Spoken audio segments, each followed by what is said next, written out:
Tan Sri Muhyiddin Yassin nak jadi Perdana Menteri. Ya.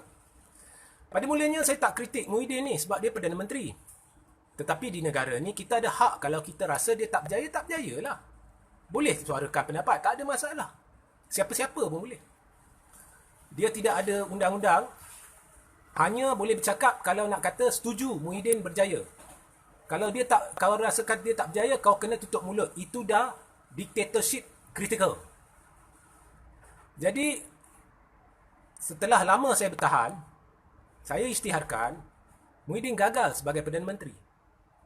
Dalam zaman dia, dalam tempoh masa berapa bulan je, berlaku pemberian jawatan GLC dan kepada agensi kerajaan kepada ahli-ahli parlimen dalam kadar tertinggi dalam sejarah negara. Kemudian undang-undang yang dipraktikkan sama ada dalam PPBM dan sebagainya yang membezakan darjat. Contohnya cara mereka tendang terajang Mahathir tanpa membenarkan dia berbincang dengan membuat andaian-andaian tertentu dan terajang atas alasan dia melanggar Perlembagaan Parti. Kemudian tiba-tiba bila Osman Sapian, iaitu adun PPBM dari Johor, yang terang-terang berkempen untuk adun Slim, calon Slim, calon pejuang di Slim, tak ada pula nak menendang dia, nak siasat lah, nak inilah, nak itulah. Memang ada perbezaan darjat dalam kepimpinan Tan Sri Muhyiddin Yassin. Kemudian dalam kerajaan dia ada usaha atau berlaku kejadian di mana Menteri Kewangan mendedahkan kononnya rundingan terus 6.61 bilion oleh kerajaan pimpinan Pakatan Harapan. Rupa-rupanya lebih 2/3 tu sebenarnya rundingan terus oleh kerajaan Najib Razak, pimpinan Najib Razak, yang membuat projek rundingan terus bernilai lebih mencecah 130 lebih bilion ringgit, tertinggi dalam sejarah tanah air. Dan lebih 2/3 daripada nilai itu yang dibincangkan oleh Zafrul sebenarnya adalah rundingan terus kerajaan pimpinan Najib Razak yang dirunding semula untuk menurunkan kos. Jadi bila tolak semua tu, rupa-rupanya suka tak suka, sokong pakatan ke tak sokong pakatan ke, sokong siapa ke, fakta adalah fakta. Rupa-rupanya paling kurang boros setakat ni dalam sejarah tanah air kepimpinan Pakatan Harapan.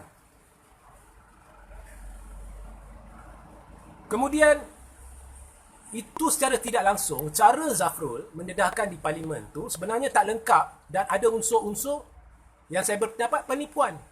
Dan benda ni bukan saya yang kata, ramai dah kata. Pemimpin pun dah kata. Itu pun lepas ditekan. Kemudian propaganda melampau. Saya dah buat analisis. Sudah pasti Barisan Nasional akan menang di Slim. Sebab itu saya tak pernah sekalipun kata calon bebas akan menang di Slim. Tetapi dengan jentera paling hebat, Dana, melawan dua calon bebas sahaja dengan Najib turun berkempen. Kalau kita bandingkan jumlah undi PAS dengan UMNO di PRU 14 dengan undi Barisan Nasional yang harus dikira sebagai undi PAS UMNO di Slim, BN ni naik atau PAS UMNO naik 630 undi saja. Serupa dengan tak naik langsung seinci pun.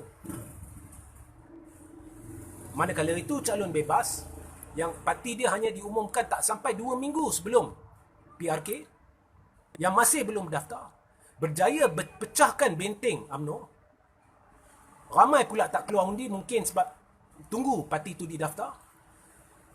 Kekalkan deposit dan telah dapatkan 1/3 daripada undi yang dimenangi oleh Pakatan Harapan di PRU 14. Di Slim pun sama cerita, Cini pun sama ceritanya, malah berlaku penurunan undi Melayu Islam 10.1%. Dan kalau korang ingat, tak silap saya disempurnakan sandakan dulu ada pilihan raya kecil.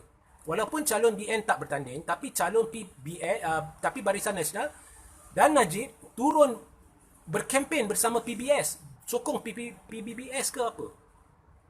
Akhirnya apa berlaku? Walaupun apa keputusan tu, 6.1% undi Bumi Putra Muslim beralih ke DAP dalam pada DAP pada ketika itu paling dikecam. Jadi sebenarnya undi Melayu Islam ni di bawah Muhyiddin ni makin berpecah, kerajaan dah bercelaru. Kononnya kita nak buat satu kerajaan baru untuk kebaikan, tetapi menerusi pembentukan kerajaan ni yang tidak berlandaskan kepada matlamat asal, iaitu pembentukan sebuah kerajaan Melayu Islam, banyak perkara terbongkar.